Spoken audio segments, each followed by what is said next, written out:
Going on, guys? Back with another video on the C5. We got the nice new seats in, looking really good. The T-top off also.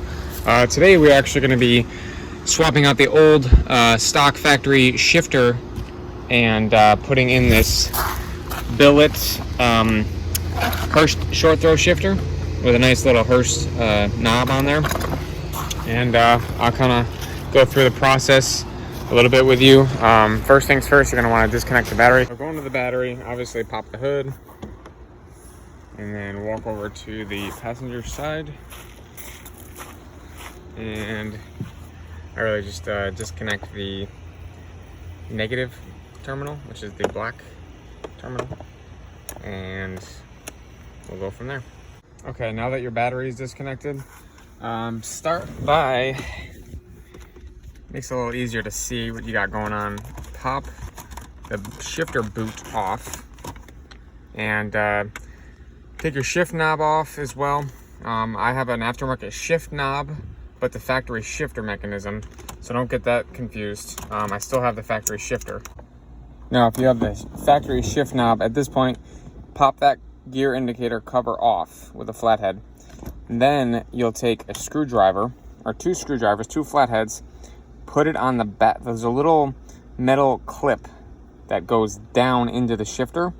You're going to take two flathead screwdrivers and slowly pry up on it like that, and it'll pop that out free, and then you'll just take the knob off. As far as my knob, all I do to take it off is loosen this Phillips right here.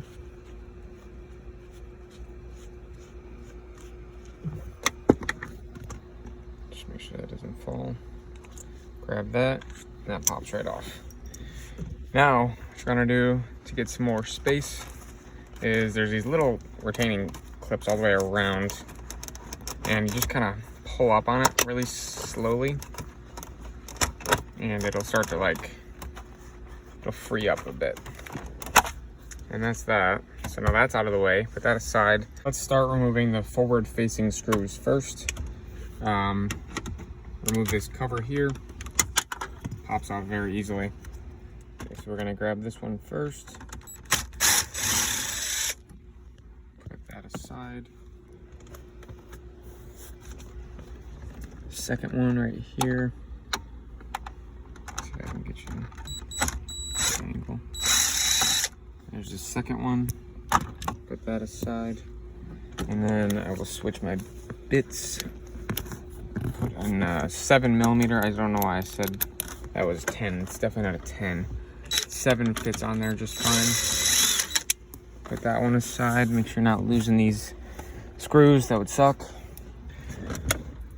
Okay, so now we have this portion somewhat free. Remove the cigarette lighter, get that out of the way. Now we're gonna open this up, and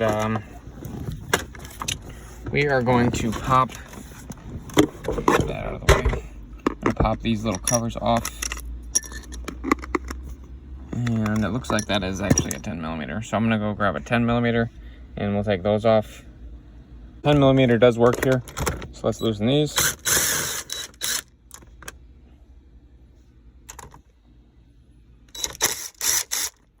And then move those aside. So after removing those, you're gonna want to step back to here. And here you'll have your active handling or stability control button. You can disconnect that. The cigarette lighter by pushing down on that tab right there, this tab right here, and pulling back. And then for the stability control button, you will just pinch this tab. And that pops off pretty easy. And then same thing with this. I'll try to do this with the camera in my hand. Push down.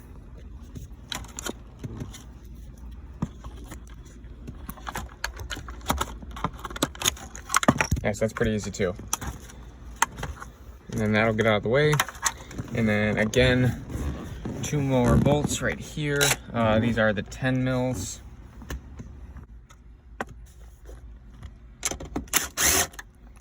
And set these aside. And at this point, you can take this whole section here and you can pull back. One more connector you need to disconnect. The gas tab, or the gas cover door is right here.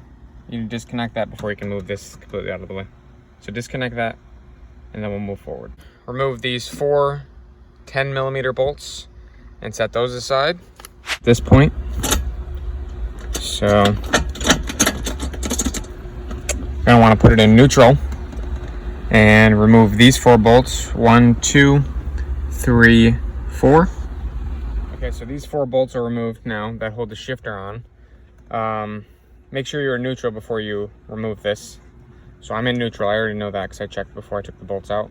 And now you just lift up on it, and it'll be like a little gasket here. It's almost like a styrofoam gasket or whatever. You can leave that on there. That's not really to seal any fluids, because this is a linkage style transmission, so there's no fluid coming into this portion. Our old shifter is removed. We are now going to be putting the new shifter on.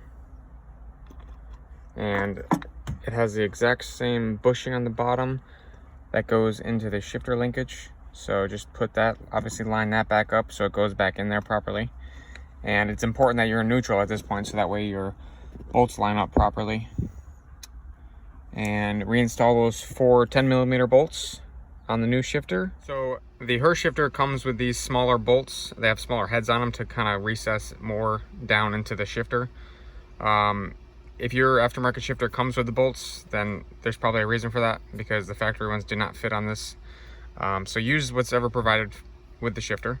And then I just took mine for a drive, and just to make sure all the gears are there, it goes in reverse, you know, you don't have a hard time getting into 4th or 5th or any higher gears. And yeah, make sure it works, and then start buttoning back up.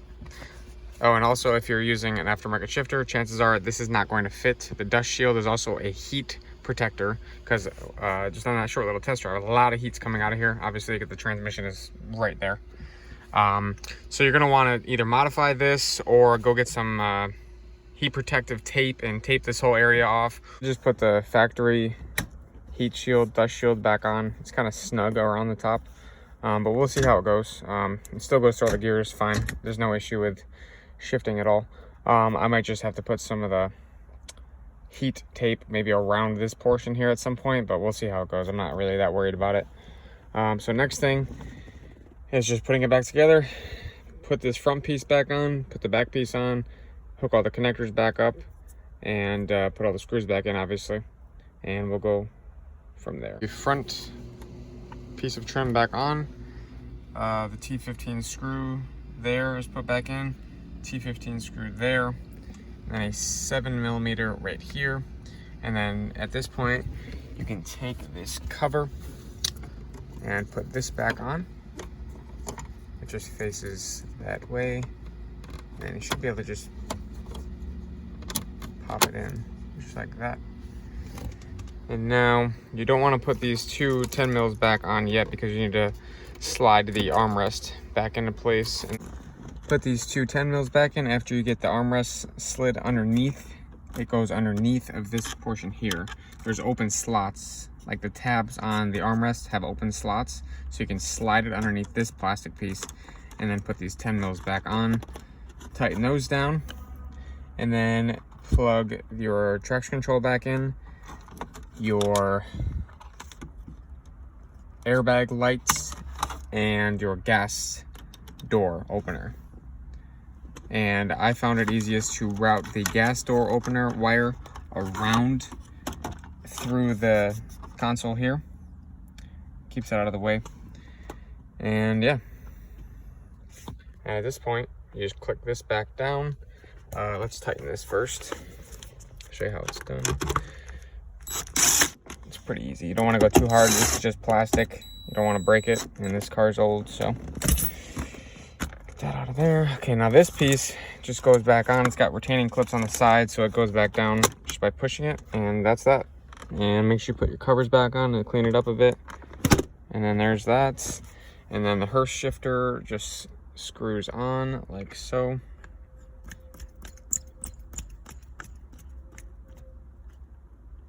And then for my shifter, there's a little nut that you can screw up in order to make this centered. And I'll figure that out. I need a, oh, there it is right there. Perfect. The Hurst shifter's installed. It's a lot tighter than factory, and after taking it for a test drive, it feels really nice. Really super notchy, but not extremely difficult to drive. As always, thanks for watching, and if you guys want to see more videos like this in the future, let me know. I know this is not extremely exciting. I'd really like to get the car out and do some, you know, fun stuff with it. Take it to the track after getting better tires on it, and you know, just take it to car events, do fun stuff with it. So thanks for watching, and we'll see you next time.